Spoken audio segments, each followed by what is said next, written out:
All right. Oh, I'm sorry. A little delayed start. Here we go. Behind home plate, we bringing it to them all day. All day. You know what's up? Welcome to Birdland. Win or lose, we bringing it to you always. Always. You know what's up? Welcome to Birdland. Orange or black, we rebuild the pack. No matter where we at, you know we coming back. Section 336, we on this, so tune in. You know what's up? Welcome to Birdland. Yeah. Welcome to Birdland. You know what's up? Welcome to Birdland. Now, here come the boys from Section 336.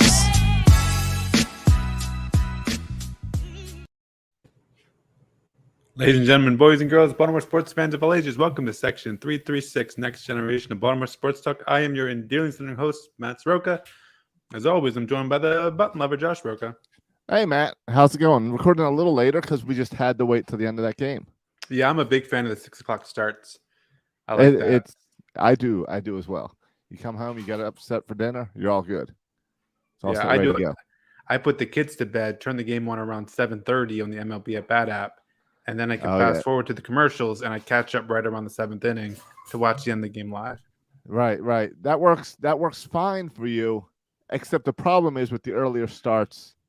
Dad and I are watching live, so when we when we text each other in our little group chat about Gunnar Henderson hitting his first career hit as a home run, you're a little bit behind. My response might be a little bit delayed.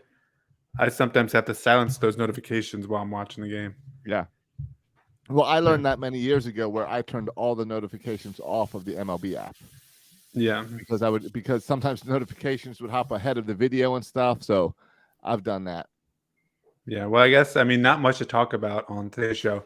Maybe we get into fantasy football draft previews. No. We waited till the end of the game so we could go live. We haven't gone live in a while. We went live on all of my Birdland channels as well because it's an exciting day. It's an exciting moment. Yeah, it's pretty exciting. You know what really grinds my gears is, Josh? What is that? You know, these, and maybe this is a Georgia thing. Why? Whenever I go to a gas station, they always list the price. Yeah. And then you get closer and you realize it says for cash. What is that? Who carries cash around and uses cash at a gas station? And then it's 10 cents more for the credit card. Right. It's false advertising. It really annoys me. Now I refuse to go to any gas station that lists a cash price. I'll pay more and go to a place that's honest about their prices. And here, I thought we were here to talk about the Orioles, Gunnar Henderson. Or I wanted to show you that I have a shirt now with your face on it. Oh, yeah, that's creepy. It's not just creepy that you have a shirt with my face. You're wearing a shirt with your own face on it, which is even creepier. Yeah. Yeah. To wear a shirt with your own face on it, it will not leave the house with me wearing it. But I had to put it on for this podcast because I didn't know we were doing a post-game show. I thought it was just going to be you and it was going to be you staring back at yourself the entire show. Are we on live? Are we somewhere streaming? We're on Facebook and Twitter and YouTube and all that. I should have put on an Orioles hat or something to show my allegiance. I do like the back of this shirt because it's no faces. Yeah, no, the back's cool. Yeah. But yeah. No, I mean it was and we can get into it, Josh. I think we talked a while ago about the low point of Orioles baseball. Right. We can, whether it was Chris Davis fighting with Brandon Hyde, or we can get into specific atrocious players that we saw play. We can go through our Rui Ruiz and our Keon Broxton and whatever low you want to pick. Why are you trying to go with the low stuff on today? Well, what I'm saying, Josh, is we talked about that low point, knowing that eventually we would dig ourselves out of the hole. And Josh, I think today, August 31st, 2022, is the official. I think this is the official coming out. This is the official. We're no longer in the hole. We're no longer coming back. We're officially. I think this is the new high point is officially coming out. Is that what you're saying? Yeah, and it's not just, and we're going to get into what's happened to Major League Squad and Gunnar Henderson, but it's not just that. and it's not just the fact that we now have 3 players, the first pick, the second pick, and the third pick from Mike Elias's first draft, 2019. They're all now here in the majors in Stowers and Gunnar, and of course Adley. What? Am I crazy, or it's really odd to have the best player for one team to bring in the best player, the number one prospect, and then in the same year bring in the next number one prospect? Well, and what's more insane is they both came from the same draft, which is even more insane. True. Both came from the same draft. But if you also look, and before we get to Gunnar's first start, if you look in the minors, what's happening? Norfolk's winning 4-1. Westberg hit another home run, his 22nd of the year, and then Bauman threw 6 innings and struck out a crazy 13 batters, giving up no earned runs. And so that's Norfolk. And then you look at Bowie. Right. Bowie, we won 15-5. Cody Povich, that new guy we traded for, he had a really good start. Mayo had 3 hits. A bunch of guys had 3 hits. And then if you look to single A, we're winning 6-4 in that game. Heston Kjerstad had a triple. And if you go till the Shorebirds, we're winning 8-3. And that's where all our draft picks are, scoring a bunch of runs since they arrived. Right. Del Marvel was a bad baseball team. And then all of a sudden we had all these draft picks, and now they're hitting the cover off the ball. All our prospects are playing well. All our minor league teams are playing well. And we have the 2 best prospects in the majors with us. While you could argue the 3 best prospects, you could argue the 4 best prospects in it if you want to add DL Hall, and then if you want to add Grayson Rodriguez, who is not anywhere now, but will be thrown for Aberdeen. Our organization is in such a healthy place at the top, but also at every single level. We've never been in the history of my life. We've never been in this healthy of a place, kind of throughout the organization. No, I agree. Grayson Rodriguez, we're not really going to talk about him tonight, but he's starting in a few days in Aberdeen this weekend, right? Thursday, tomorrow, Friday, something like that. Tomorrow, Thursday. Yeah, Thursday. Is he in Aberdeen? He's clearly in Aberdeen, so that it's a little easier for the guys at the warehouse to go on over and see him, right? I don't know. I mean, it's a rehab start. I guess you can do your rehabs wherever you want to do it. You can do it wherever you want, but he's been in Florida. There's no convenience to Aberdeen except for it's closer to Baltimore and Camden Yards. Yeah, and I don't know if it's, and also I don't know if there's something to facing low competition, so you don't overthrow and try too hard. You just want it to be easy. And I don't know what Bowie's schedule is, because Bowie's the other one that's close. Right. I don't know what Bowie's schedule is, if they're home or away. But yeah, I would assume he's being closely watched. Right. To still have an opportunity to pitch with the big league club this year. Yeah, I would imagine so. I mean, I would imagine if I wouldn't see why not. I want to see why not. Now it might depend. There's like interesting questions here. It might depend if we're in the playoff hunt, and you want him to pitch. But then the other argument is, do you want him pitching in a high leverage situation when he's just come off injury? Isn't that like pushing it a little bit? Yeah, but on the other hand, if they're not, no, I would not be opposed to it. But then the argument against it too is, well, so what? He can have like 2 appearances out of the pen or 2 starts. And then he's taking up a 40-man roster spot the whole offseason, because you've got to make room for him on the 40-man. And this offseason is going to get complicated, really complicated with the 40-man. And so do you want to do it for that? And that's why I was curious about what they would do with Gunnar, because I thought at some points maybe they won't call him up this year. Obviously, I was wrong about that. But yeah, I think the possibility of Grayson Rodriguez pitching in Baltimore this year is still out there. I think that still he's going to have, I don't know how many rehab starts, 3-4 rehab starts. And so that's 15 days. So I think at the earliest, we're looking at the middle of September at the earliest. And then I guess we'll have to see where we are in the standings. All right. Again, I'm trying to read the tea leaves into the going-ons of Mike Elias and how he's handling this. So bringing Gunnar Henderson up today on August 31st clearly says that he believes maybe this team can make a push into the playoffs, right? To try to bring Gunnar up right at the deadline for playoff baseball, that's got to mean something correct?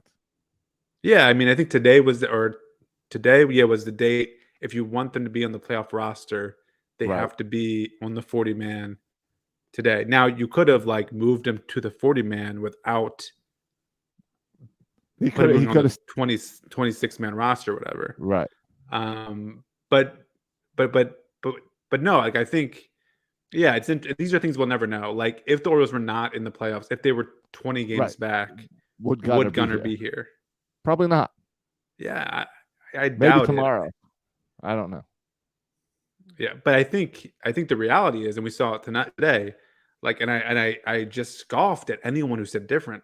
There was people out there who actually said, like, I don't know if because Gunnar's a rookie, he might struggle at first. There was people who said like that Gunnar would not upgrade our team immediately this year, and I was like, that is nonsense. That's nonsense. No, Gunnar, the moment Gunnar walks into the dugout, he makes your team better. There's no doubt about it. Well, and he proved it at the plate with that. He got that home run, second at bat. I mean, that gave the Orioles the lead. Yeah. So he proved it immediately.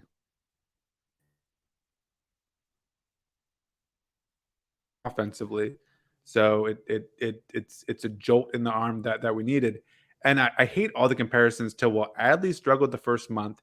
Well, Adley's struggling again now, right? It's just baseball is really hard. And everyone's different. When Gunnar was caught up to Norfolk, he was in fuego for the first month of being caught up to Norfolk. Now you would think, oh, he's jumping up a level, he should struggle more, but that's not what happened with him or with Westberg, actually. And so this idea that every player is going to react the same way to being caught up in the majors. Oh, he's going to hit 150 for the first month. Right. And then, that's not how it works. Every player responds differently. Every player gets hot differently. Even we've seen this with our current players. Forget rookies. Look at Austin Hayes. Look at Ryan Mountcalf. Yep.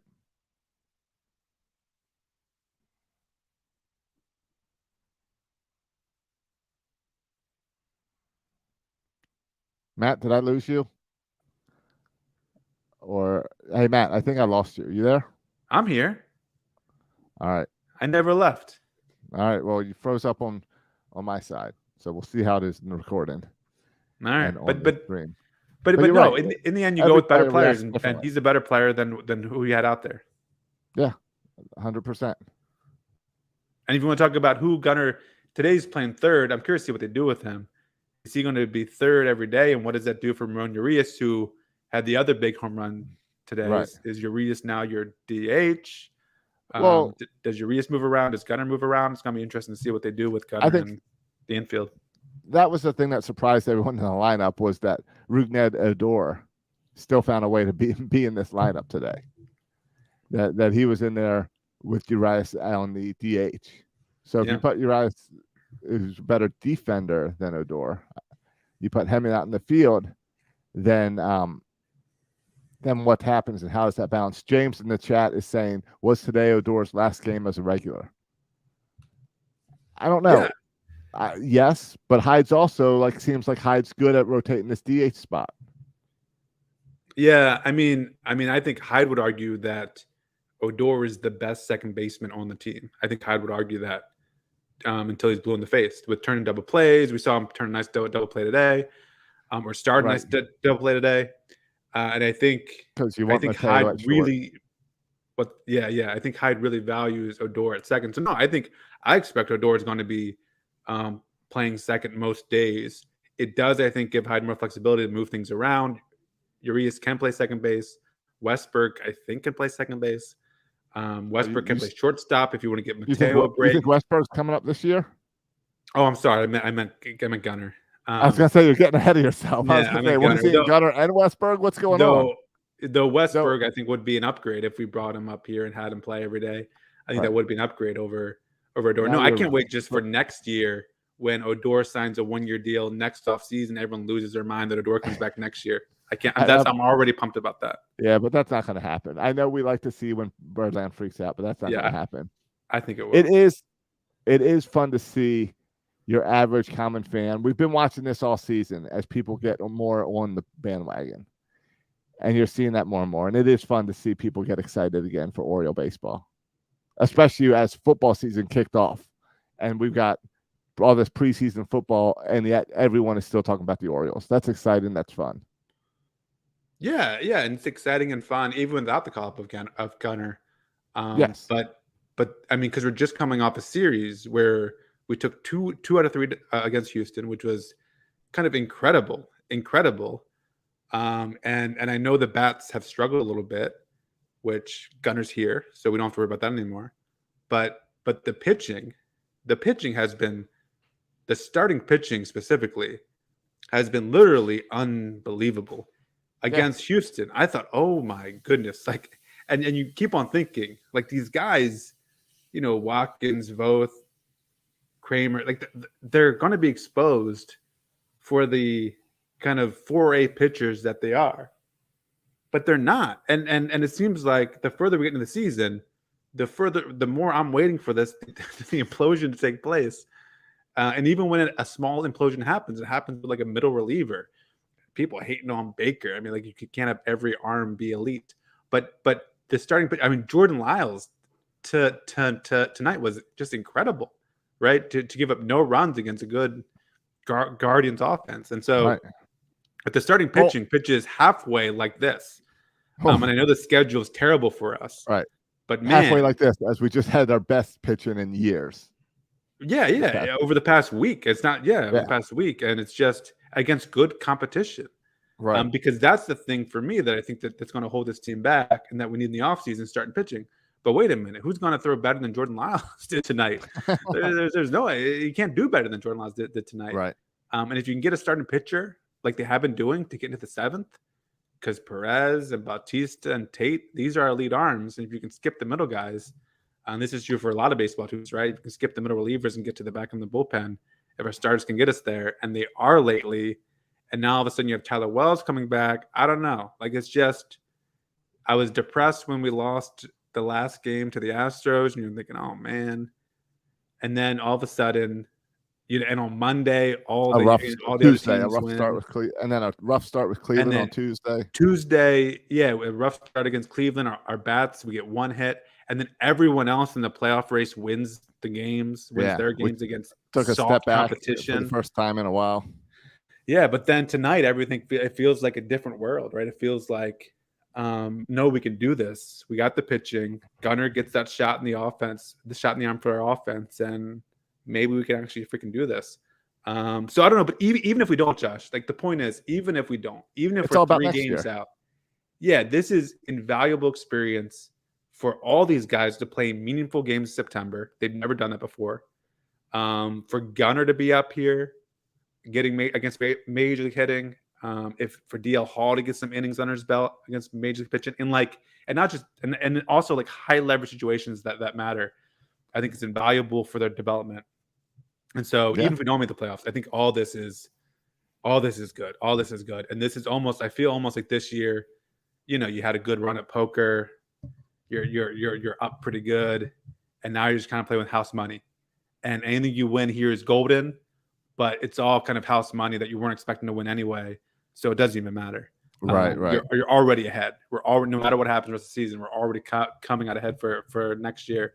So yeah, I'm super pumped, super optimistic, and Gunnar has, and also the thing that's not talked enough about. No, that's not true. It's talked about too much.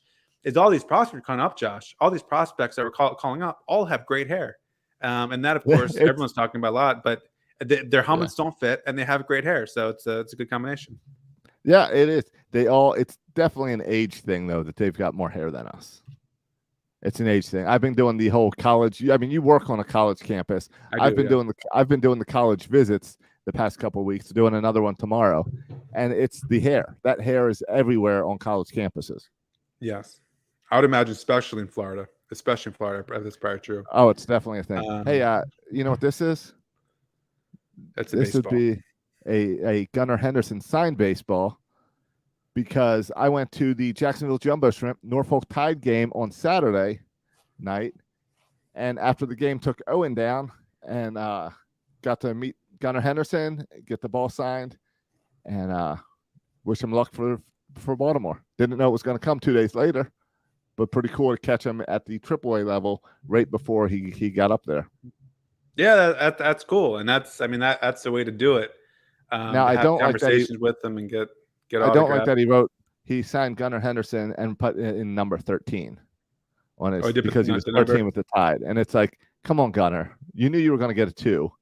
Your Yeah. Twitter bio already had the 2. We all knew you wanted 2. It was available. You could have written 2 on it on Saturday. You don't think it's disrespectful that he took JJ Hardy's number?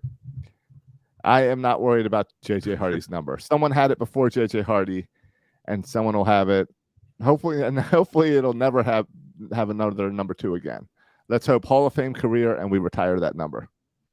You're not concerned that our 2 top prospects in the majors are disrespecting Orioles history with 35 and 2? Yeah. Mike Mussina, and no, I'm not concerned. I love the way the Orioles handled the numbers, and I love the way that you have to get into the actual Hall of Fame to get your number retired. Love that.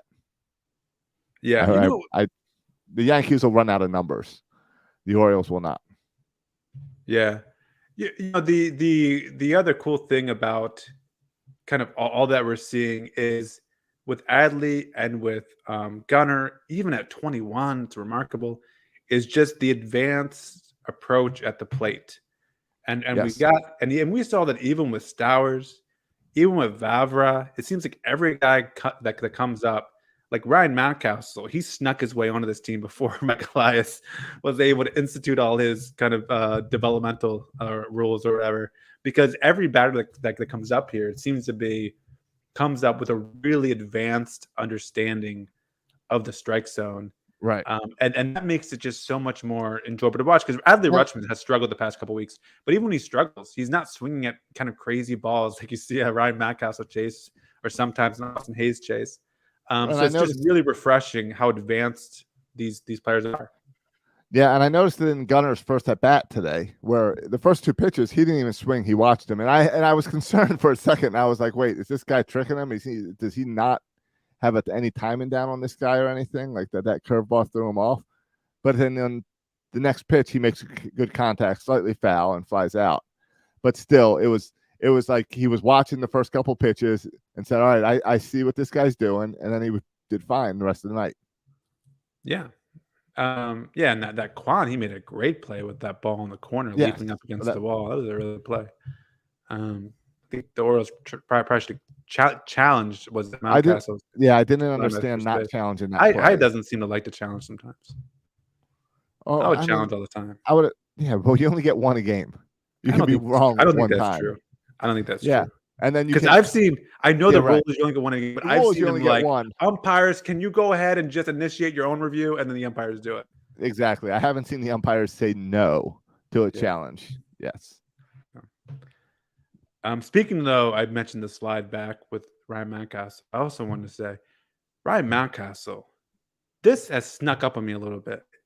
Because you hear so many things about, we can't stick at third base. He's probably not going to be a below average left fielder or something with Ryan Mountcastle. Like, there were so many knocks on his defense coming through the minors that it snuck up on me. Like, I feel like I woke up in the freaking Little League World Series game that the Orioles played, and I realized Ryan Mountcastle is actually a really good first baseman. Yes. He had 2 great catches again today. Like, Ryan Mountcastle is a really good defensive first baseman. And I didn't realize that until recently. No, he's been struggling. He's struggled a lot at the plate lately, but defensively, he has really stepped up. And you're right. It's the talk was always that he couldn't play the field. He can hit, and he's been playing the field perfectly fine over at first base. Now, I wonder how much him being the only first baseman has affected him at the plate to not get any off time. But we'll see how they use Gunnar to try to make him some space and give him a DH day or a rest day and stuff like that. I'm curious to see. Like I said, I'm curious to see if Gunnar. Like, I would imagine you don't want to mess with Gunnar's positioning that much, and you just throw him at third base every day. But I don't know. Gunnar can play all the infield positions if needed, and so I'm curious to see who they move around, how flexible they get with the defense. Or how consistent or inconsistent is this? Like, does Hyde say, okay, this is a good chance for me to rest? And you just go around the diamond, give Mateo a day off, give Odor a day off, give Urias, or give them all DH days if you want them in the lineup. I'm going to be curious to see how I think the Orioles they're the weapon for Hyde to play with in the lineup. And I think the Orioles even pointed that out in their video, like their hidden camera of telling Gunnar he's going to the majors. Because in that, they're like, hey, here's the plan. We're going to have you play second. We're going to have you play first. We're going to have you DH. Are you comfortable with all these positions? They were kind of setting all that up to be like, so that when that video goes viral, hey, this isn't just a third baseman. This is a guy that we can put anywhere in the field. And he's ready to go. And he's freaking 21 years old. Yeah. He's a kid out there. Do you think they also had to make a comment about a burger for advertising purposes or something, for promotional purposes? No. Did you hear his comment about the burger when he walked in? No, I did not hear the burger comment. Oh, they were just right when he was sitting down. They asked I just ordered a burger. So what are you doing? I just ordered a burger. Yeah. So you're saying that like DoorDash is going to come in or something and start advertising. Yeah, I'm just saying it's all pre-planned. It's all pre-planned. Yeah. Is that why also at the end someone yelled out like "Fire me up, gun"? Yeah, exactly. On the players, the same thing. Yeah, exactly. No, cool moment. A cool moment for Gunnar. A cool moment for Orioles fandom. I think we were about to lose our minds if Gunnar was not caught up, and then it was like a lot of, well, if he wasn't caught up on Monday when there was the off day. Right, then he's not for the Orioles and for the Tides. We missed our window to call him up. Yeah, but I think planes and transportation is pretty good nowadays, Josh. That you can get anywhere pretty much in one day if you need to. I think it's pretty good. You're missing the whole point that right now planes are horrible and they're canceling flights every 5 minutes. I'm sure Gunnar can get on a plane. I'm sure they'll find a plane for Gunnar. I do not think it was a private plane for Gunnar. Well, I don't think it was a private plane for Gunnar. But also, I think you're saying he didn't have 7 layovers and I'm saying if a flight was canceled, Gunner's not making any phone calls to find out a flight. Him and DL didn't have to hop in a rental car and long haul it. No, but I mean, you hear some of the stories about players doing that. But no, it's good you have a partner and a flying partner too, I guess. Yeah. When you're all hyped up, you got someone who has and also someone who went there just a couple weeks ago, who's been there. Yeah, no, it was cool when Gunnar hit that home run, and it's hard for me to think about compared to last year. Everything in the dugout was cool. Yeah, everyone's so freaking happy in that dugout. Anytime they shoot to the dugout, everyone's got a stupid grin on their face, like they're little kids in the Little League World Series. Everyone just stupid grins, and it doesn't matter what time of the game that camera goes there. The dugout's all into the game. Yeah, and I mean, and you could tell the interactions, especially like when Gunnar had all those high fives, and then Kyle Stowers went over there and gave Gunnar a hug. Well, I mean, him and Kyle been at Norfolk for a long time together, and they're hair buddies. Yeah, and so there's a bunch of guys now, right? And then they showed a shot of Vavra and Gunnar talking. There's a bunch of guys now that have spent time at Norfolk and gotten the call up. So it's not. And when Adley got kind of called up, it was kind of just Adley, but now it's not just Adley. Now there's a bunch of guys. And eventually, it'll just pretty much be that Norfolk team will be the Orioles team. Right. Well, what it is it's the fun we had years and years ago with Machado and Scope. How they went through the minors together, became good friends, and then they both were in the majors together. And we're seeing that right now with all these guys. All these guys have been through that together. And that's really fun, and it's really cool to see all this homegrown talent. It's not like we signed these young guys and they all came in.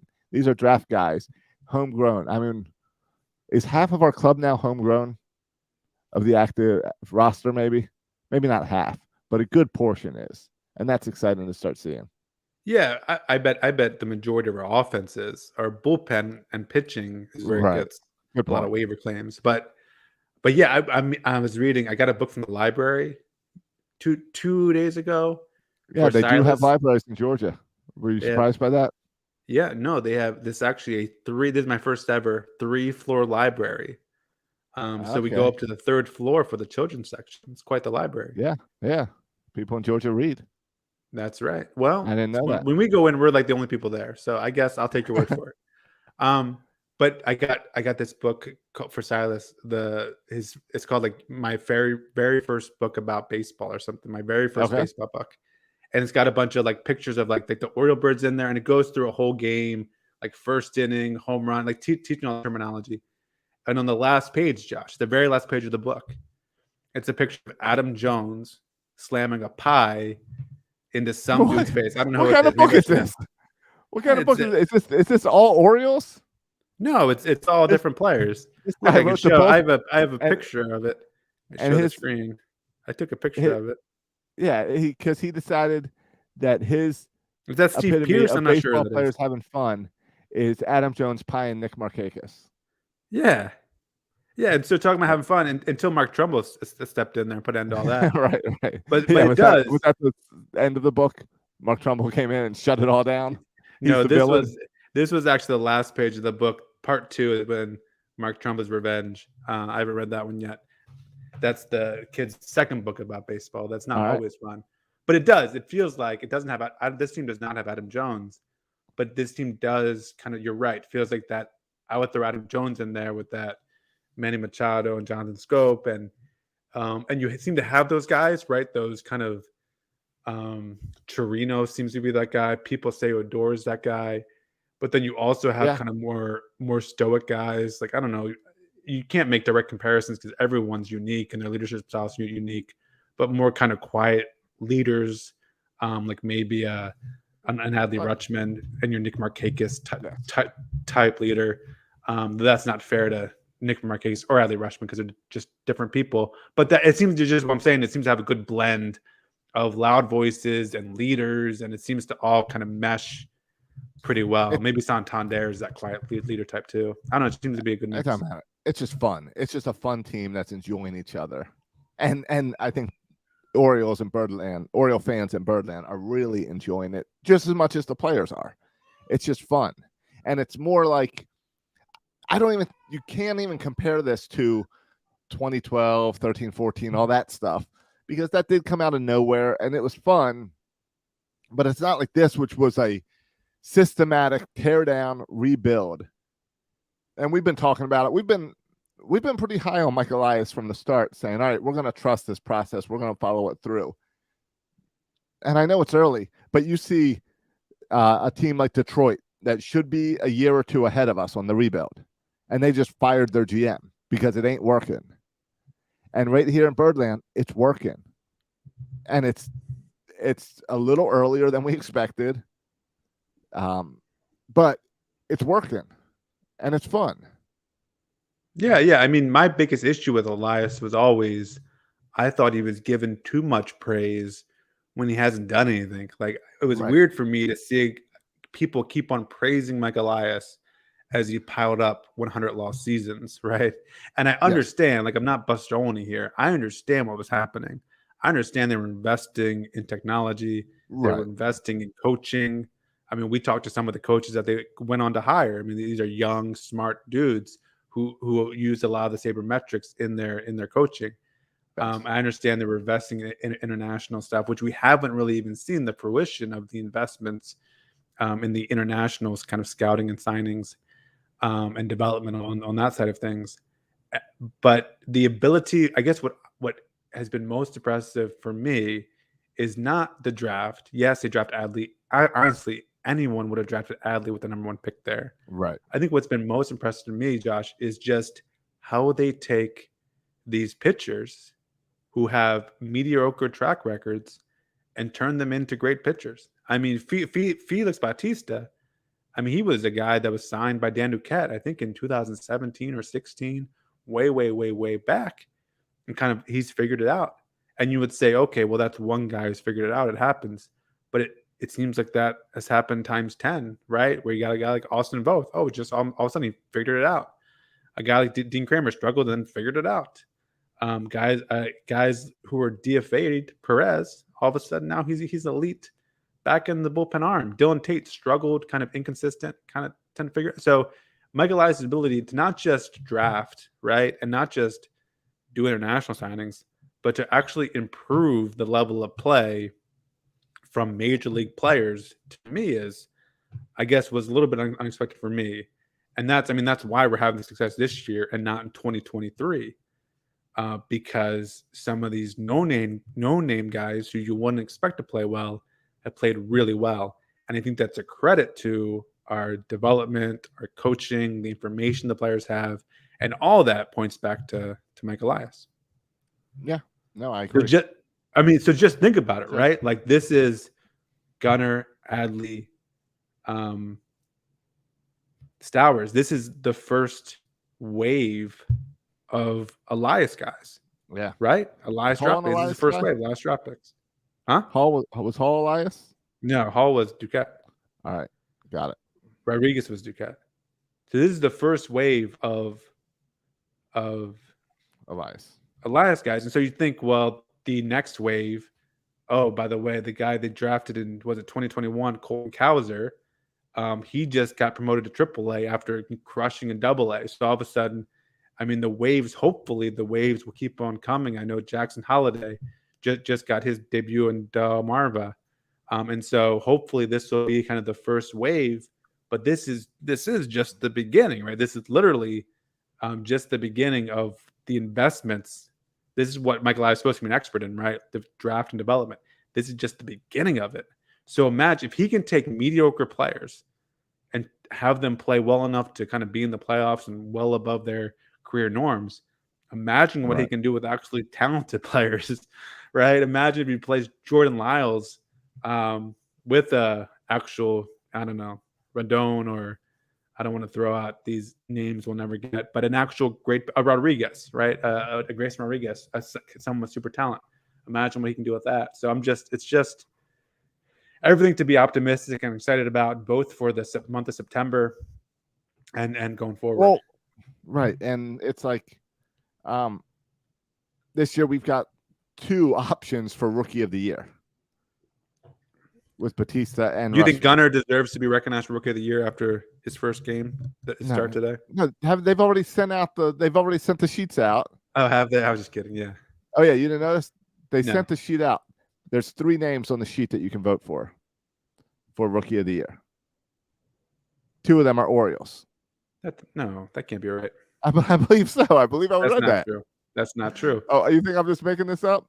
No, yeah, I'm 100% sure you're making it up, because Adley's going to be on there, and then you're going to have, of course, the guy's going to win it, and I want to talk about him in a second, Rodriguez for Seattle, because he just signed that contract. I'm curious to see, if that contract changes how we view a future Adley or Gunnar contract. All right. And then you have Bobby Witt, and you have whatever his name, the shortstop for the Astros. Here's the ratings for odds. You have Juan for the Guardians. Rodriguez for the Mariners he's the favorite, but he has been struggling some lately. So he's got a -490 odd. Rushman is a +400 coming into second, which is incredible because he was like +1,000 at different parts of this year. So it's kind of an incredible comeback for him. Pena and Bobby Witt are +5,000. Khan and Miranda are 6,500 and 8,500. George Kirby is 13,000. Felix Batista is 25,000, and Brock Burke is 25,000. So that's the top 10. Yeah. So 25,000. Oh, 25,000? Yeah, I think I might go put $1 on Felix Batista. Yeah. But no, that obviously that's he's the bullpen guy, a closer. It's tough for a closer to win with that type of competition. Yeah. Yeah. But still, we got 2 guys in the conversation for Rookie of the Year. We can project that next year we probably have Gunnar Henderson in that conversation. Yep. Last year last year Ryan Mountcastle was in that discussion. And then 224, whatever, we'll have Westberg in that not Westberg, Jackson Holiday in that conversation. It's just we're going to constantly have this churning of Orioles star rookies coming in, and it's fun because it's not a how did we get here. Next year we'll have 2 guys fighting it out for the Rookie of the Year. Grayson Rodriguez and Gunnar Henderson. Yeah. Yes. No, I've been following that. I've been following the Rookie of the Year battle extremely closely, like looking at kind of Rodriguez's stat lines every night, Julio Rodriguez's stat lines every night, because I put a pretty penny on Adley Rutschman when he was +600. So I've been following that very closely. At the beginning of the season, before the season started, Adley was plus 600, and I put a pretty penny on it. So I've been watching that race very closely. And fortunately, Julio has been struggling recently, but Adley's been struggling as well. Right. Julio puts up, like, if you care about home runs and stolen bases and RBI, those big loud numbers, he leads our rookies in those stats. So if that's what you pay attention to. Now, if you look at on base and OPS, Adley has him there. So it's going to be interesting. I think nothing's done. It's going to come down to the last month who plays better. Right, and because it's also not stats based, it's still reporters voting. Yeah, and so of course you have Julio with the home run derby that is coming out party. Right, but you got Adley leading the Orioles out of nowhere, and this team that no one should be talking about that now everyone's coming and talking about. Yeah, and they're giving a lot of that on Adley. On the other hand, though, you do have Seattle, who has, I think, the longest playoff drought. I know in baseball, but I think in all kind of professional sports, right? The longest playoff drought. Right, but they're not putting that all on Rodriguez. Yeah, but he's their number one hitter. But yeah, the turnaround for the Orioles did happen when Adley got here. I think it's going to be an interesting debate, especially if they both continue playing well. But yeah, Josh, also, speaking of which, Julio Rodriguez signed a contract extension. Yeah. I don't know if you saw that. Yeah, it was like guaranteed, and he's 21 years old, same age as Gunnar. This is his first professional season. They says 200, but could go up to as much as $400 million. Right. Let's do it. Do it. Would you do this with Adley, even though he plays the catcher position, which is maybe a little more injury risk, but also a little more important and managing those pitchers? And do it. Give them the money.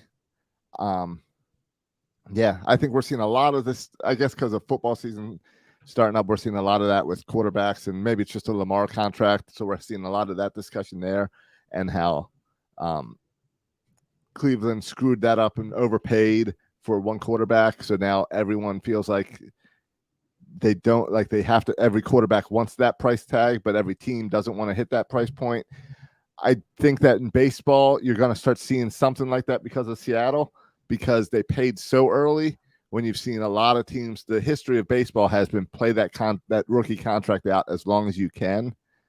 I think this is going to be kind of a little change into the guard of moving forward with that. And I think Adley's a great guy to invest in the future and say, you're the face.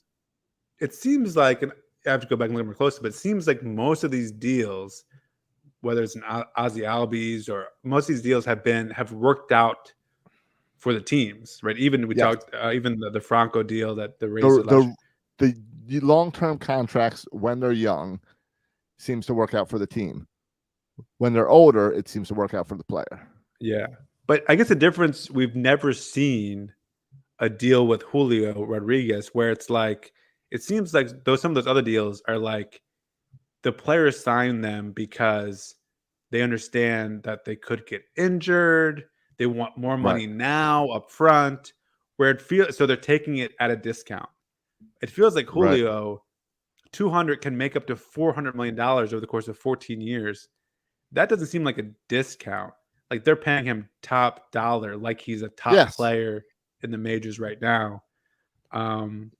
Right. And that's a weird contract too, because what kind of contract do you have? Well, it could be $200 million, but could go up to $400 million, which I guess maybe that's what you want to do, right? If you play well, you can get up to this amount. Yeah. And you have to do that, especially also because contracts fluctuate. If you're the highest paid person today, 2 weeks from now, you're the second highest paid. 5 years from now, you're not even on the top 50 because you set that bar early. So you want to have that flexibility, that 200 to 400, so that when you reach that point where, hey, I should negotiate for a new contract, there's already stuff in my contract where I don't have to renegotiate. I stay at the team and move on. Yeah. The other factor that it seems to me, this is true, that if he's going to make, let's say, I don't know what the exact numbers are, but let's say he makes $30 million 10 years from now. $30 million a year is a ton of money right now. Yes. In 10 years, there'll still be a lot of money, but it might be a little bit less compared to what other players are making. You think? Plus, we got a little inflation problem apparently going on. Yeah, so 30 million will 30 million in 2022. I mean, in 2032 will be equivalent to about $30 in our money or something. No, that's no. There's some foreign countries having that type of issue. I don't think it'll be that bad, but yeah, you got to plan on that future. And either way, it's a star. He's proven. Lock him up. I'd love to see the Orioles do the same with Adley. I would too, Josh. But do you I agree. I would love to see him lock him up for 14 years. No, that seems a little bit much. Maybe 12 years. Do you think Mike Elias? No. Do you think he tries, or he doesn't even try? I think he doesn't try this season. Why would he try next season if not this season? Because I think this season he's going to be focused on opening up the wallet to bring in some pitching. But it's also, I also look at, he's made comments about how this season we really open up the payroll, this offseason we really do this. And then you look and you try to figure out where the holes are to really spend a lot of money. And then you're like, well, maybe you don't need to spend a lot of money filling holes. Maybe you should spend money on your own players and you lock things up like Adley long term. Yeah, I mean, if you look at what we have and what we have coming, you can make an argument that our money would be better invested in the players we have than in someone else. And if I'm Mike Elias, here's what I'm probably doing. I'm trying to sign a Rondon. If DeGrom becomes a free agent, I'm trying to sign a DeGrom. And then all of a sudden, if that doesn't work out, my plan B is an Adley extension. So I can make the fan base happy. Listen.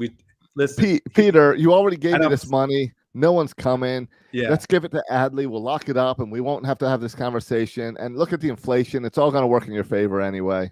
And I'll tell Oriole fans, this was the plan the whole time. I wasn't really trying to sign DeGrom, even though I was. And this is because he did say, even when he was spending more money, like part of that is kind of arbitration and keeping your own guys. Yes. And part of that might be, and I don't know, Josh, if there's anyone else on the team, maybe Gunnar, that warrants an extension at this point. Like, I don't know if I'm going to Mullins or Hayes. No, I'm not going to anyone at this point. I'm not even going to Gunnar at this point. You're not going to Gunnar? As much as I want Gunnar long term, I need more than a month of baseball. I think I've seen enough. Okay. I mean, I wouldn't argue, but I also think about like the fan base. One game of Gunnar. I've seen enough. And what fans hate is arbitration. So if you can lock this up to not have to go to arbitration, that works out well as well for the fan base. Because every time you take a player to arbitration, the fan base turns on the team and says, even though you and I get it and we understand the business practice of it and why you got to do it, the fan base turns on the team every single time. Yeah, and I'm sometimes with the fan base on this too, because I think it's all dumb. You're gonna fight about $100,000. Yeah, that's dumb. Over so what's the whole point? Just give them $100,000 and move on with their lives. Yeah. All right. No. Anything else we need to cover? That's Josh. We took two out of 3 against Houston. It does. Don't look at the schedules because we play all the good teams. Everyone else in the playoff hunt is playing these sorry teams. So don't even pay attention to the records. No, focus on win series. And that's what we've been doing, right? I mean, just go back all the way to our Toronto series in the middle of August 15th. We won the Toronto series. We won the Boston series. We won the White Sox series. We won the Houston series. People forget, we've won the last 4 series. If you take out the little 1-game Cubs game, we won the last 4 series. And now tomorrow we go to win our 5th series in a row not against scrubs, against Boston, Chicago, Houston, Toronto. And these are some of the best teams in the American League. And we're going for a 5th series win in a row. And then we play Toronto again. What 4 it shows games against Toronto, it's a huge series. Yeah, and it also tells me that the way we're playing against all these teams is if we can get into the playoffs, I'll take you on any of them. I don't care. Any of those guys. Let's go. I once saw Joe Saunders out-duel Yu Darvish. So, yeah, you just get in the playoffs. That was a 1-game thing. Nice thing is we don't have to deal with a 1-game playoff right now. Oh, do I need to remind you, Josh, that we once beat 3 former Cy Young winners? With Detroit? Yeah, with Detroit and Scherzer and Price. Yeah, I mean, the playoffs are wild. And right now, Toronto is about to lose, which would mean that we would gain a game back today. So just keep on winning, and we'll be all right. Well, yeah, I think series at a time. Yep, and other teams are going to win a lot of games too because Toronto is good and Tampa Bay is good. But if you keep on winning, you're going to stay in it this whole thing. But yeah, I mean, all the teams, Toronto's playing well, Seattle's playing well, Tampa Bay's playing well. So it's not going to be easy. But it seems like now, like the White Sox are out of it, Boston's out of it. It's just kind of now 3 spots, 5 teams, us and the Twins, kind of 5 teams fighting it out. And it might be the Guardians too. So it's good we're beating the Guardians because it might be the Guardians. They're in a battle against the Twins for that. But it's division. Also we've got 9 games left against Toronto. No, I know 10 games. 10 games left against Toronto. Yeah, because we got a makeup game in there. Yeah, doubleheader on Labor Day on Monday. So those are going to be that's going to be a huge series. Is right there, and what we can do about that Toronto. That's going to be similar to when we were playing Tampa and going back and forth with win-loss in that final playoff spot. Tampa took that series, but I believe that's the last series we lost. So, is Gunnar coming? Is Gunnar coming right at the right time where it seemed like this offense was really cooling down, and we weren't getting hits, we weren't getting these wins, they're struggling a little bit? Is Gunnar kind of the little lightning bolt we needed in this team? Again, people forget how good we've been playing, and all of a sudden in Houston, we only score in that whole series we scored. A great team. Houston's a great team. We scored 6 runs. They have a great bullpen. We have a good bullpen. Their bullpen is better than our bullpen. Sorry, their bullpen is better than our bullpen from top to bottom. And we scored 6 runs against them. And everyone was crying, "Oh, this is our offense. Our offense is not good enough." And then, of course, was just 1 hit against Cleveland. I do think it's nice to have kind of the energy that Gunnar brings, and not just the energy, the fact that he's really good at hitting the baseball. That helps. But the story has been the pitching. And I'm sorry, if you go against Houston, and I know we only scored 6 runs, but we only gave up 4 runs in that series against a great Houston team. But yeah, I think we need to score more runs if we want to make the playoffs. And it seems like guys like Mountcastle and Hayes, even Mateo a little bit recently, are scuffling. We had talked about Adley scuffling a little bit. So it's certainly nice. It's a long season. It's nice to have a guy who's not struggling, a guy who's playing well at AAA to come and hopefully can stay hot. And hopefully, these slumps don't last forever. Adley's going to start hitting out of it. So will Mountcastle and Hayes. And so, yeah, I think it is. I think it is good timing. I think it would have been good timing a week ago. I think it would have been good timing a month ago. But certainly it's good timing now. And we got a month left of exciting playoff type baseball here.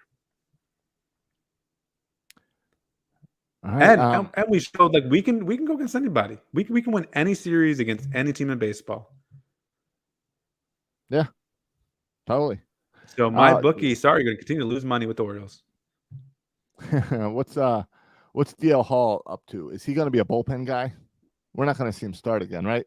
They talked a few weeks ago about how he'd be a bullpen guy. Yeah, he's done starting. So. He pitched yesterday at Norfolk. Did you see him pitch, Josh? He pitched on Saturday. Yeah, Saturday he pitched in Norfolk and not very well.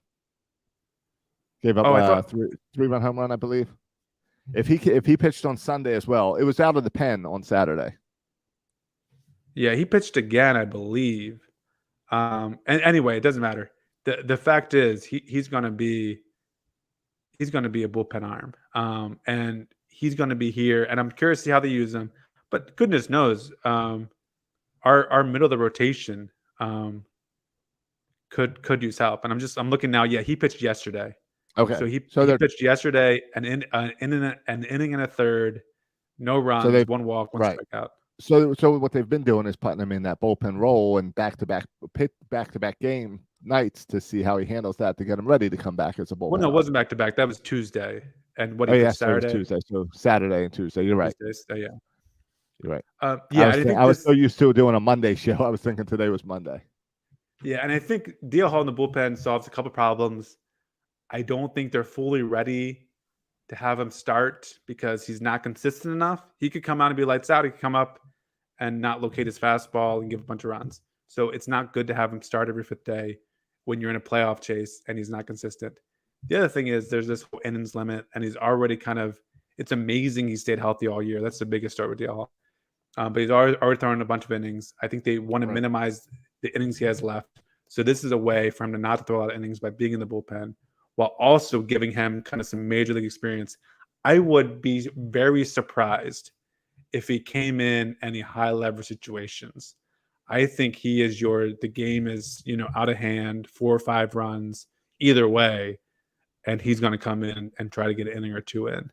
Okay. That's how I think they're going to use him. And if he pitches well there, then you might start increasing. Right. Yeah. Right.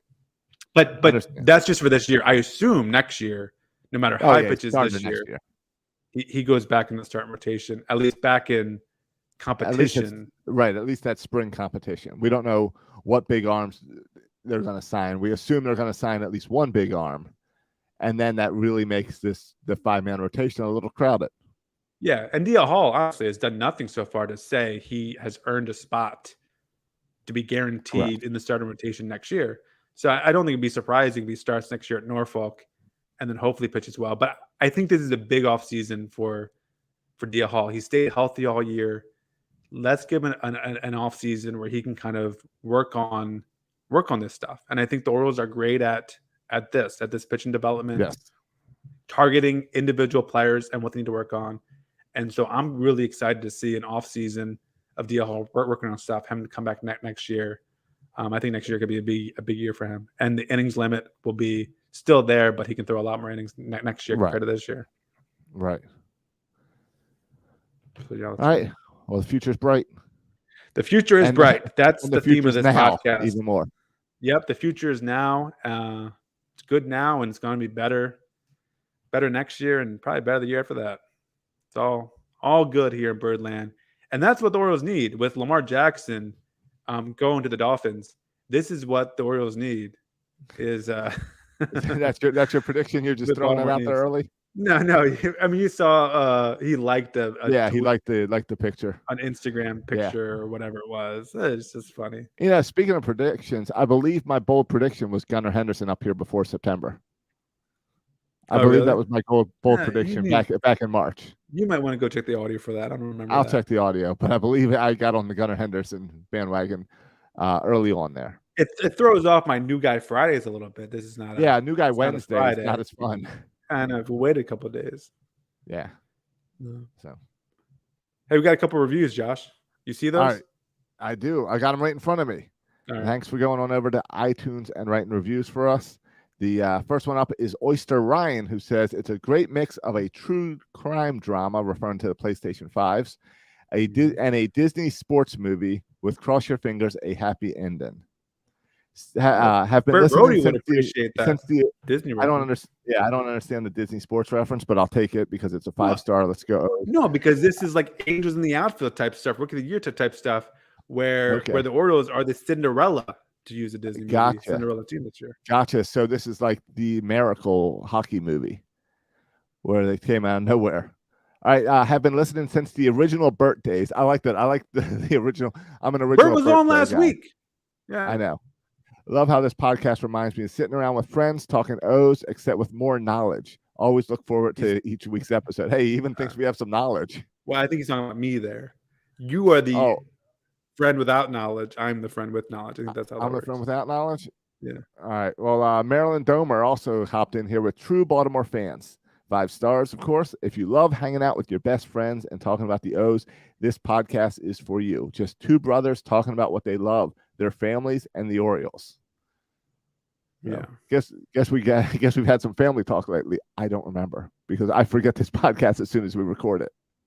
Oh, you already mentioned about you and Owen going to get me and Gunner's Owen. autograph. Exactly. I mentioned about reading a book with Silas. There you go. You know what? It's because for us, baseball in our family is so blended in. I didn't even talk, and I'll save it. It's been an hour. I'll save it for the next podcast. I coached first Little League this week. The week we had Little League kickoff.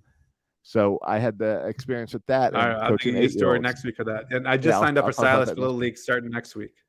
Oh, so it's for T-ball. It's so much fun that down here in the South we get to play baseball in the fall. Yeah, I love it. That's one good thing. You know, Matt, I also talked last week on the show that I just launched the Birdland Sports Store, birdlandstore.com. Yeah. And I checked. I've had it open now for 11 days. And there's orders coming in every day. I'm making new shirts every day up there. So I want everyone to go check out the birdlandstore.com. It's a lot of fun. And it's cool to see I am mailing shirts out all over the world. And it's cool to see like Birdland from Maryland. Obviously, I send a lot to Maryland, but to see it just go up and beyond, there's a lot of people getting excited for the Orioles. There's a lot of people that are excited and want a Gunnar Henderson shirt or a Mateo shirt. And these just getting behind these players is really cool to see. Yeah, it's cool to see. I think you do too many sales, Josh. I hope you're making this podcast some money with all those shirt sales. I see you keep on going down sale. Chill out with the sales. Make them pay full price. You sound like my wife, but I'll tell you what I did. Today I'll tell you what, here's what I did today. Yeah. I've been doing a sale during each Oriole game. Right. I said I was going to do that for the first 2 weeks. So that's 2 more games or 3 more games, something like that. Then I'm done with the sales for a while. But today was Gunnar Henderson Day. So I put the Gunnar Henderson shirt at $10. That means I didn't make any money. That means I was losing a tiny bit on it. But people who came on over to Birdland Store, they grabbed a Gunnar Henderson shirt, and then they grabbed another shirt at full price to make it worth selling the others at a loss. Okay. So the sale prices bring you in, and then you get some others that actually support me and the podcast. That's fine. I didn't realize I was dealing with a marketing genius over here. Yeah, I am not a marketing genius. I am figuring it out as I go. Yeah. I was before the podcast, while I was waiting for you, I was trying to figure out how to do a marketing email. You know, those stupid spam emails that you get from everyone if you ever order something? Yeah, but I have to go then click unsubscribe. It's kind of annoying. Yeah. Because I usually delete like 20 times before I make the effort to scroll down and hit unsubscribe. Exactly. So I was trying to figure out how to create one of those today. So in the next couple of days, you might be getting one of those. Okay. Eventually, I'm waiting for me to do this podcast by myself while you just go into the full-time t-shirt business. I'm teaching myself, and it's really cool and a lot of fun. And yeah, even if you go on over to Birdland Store and you hit the little chat support button, it just sends me a text message. That's all it does. You talk directly to me. All right. So if you need to get a hold of me, one man show over there. Yeah, one man show. It's all me, and it's been really fun and a surprise how people have jumped on, and I think it's filling a need for fun Oriole shirts. And I'm waiting for my cease and desist. We'll see at some point. Yeah, I'm sure it's coming. Once you get big either enough, way, it'll happen. Exactly. Right. You get too big and they don't like something you're doing. But I'm enjoying it, so we're pushing it. All right, cool. We'll go over to iTunes and write us a review. Go to, our website and buy a shirt with your favorite player, whoever that is. Josh Bry got a shirt for him. Hey, I got an Odor shirt now for the 3 people that like Odor. Yeah. And I got more coming. I got a Manager Hyde shirt coming out in the next probably 2 days. Ooh, that'd be controversial. A lot of love-hate with that guy. Yeah. I figured I needed something for him. You need something for the people who like him and something for the people who dislike him. You need to cover both sides. Well, I'll tell you, there's a lot of people that have been asking for me to do a Chaos shirt. Because the word chaos has become synonymous with the Orioles this year. Right. Because they're disrupting not only the AL East, but all the American League and all these predictions and stuff. So there's a lot of other sites and like national, like big corporate sites that are doing like the chaos and the script that looks like Oriole font. So I got a lot of requests for that. So I made one of those, but I wanted to do something different with chaos. So my Brandon Hyde shirt is, instead of Manager Hyde, it's Manager Chaos. And it's Brandon Hyde in a Captain Chaos costume. Controlling all this chaos happening. Controlling all the chaos. Managing the chaos. So that's what we got coming out in a couple of days. All right. Cool. All right. Well, you can follow all of Josh's latest t-shirt designs at Birdland Sports on Twitter. And also, I assume at Josh's personal site, you can follow Josh on Twitter. At Josh Soroka. You can follow me on Twitter at Section336. Thanks for listening, boys and girls. And as always, go O's.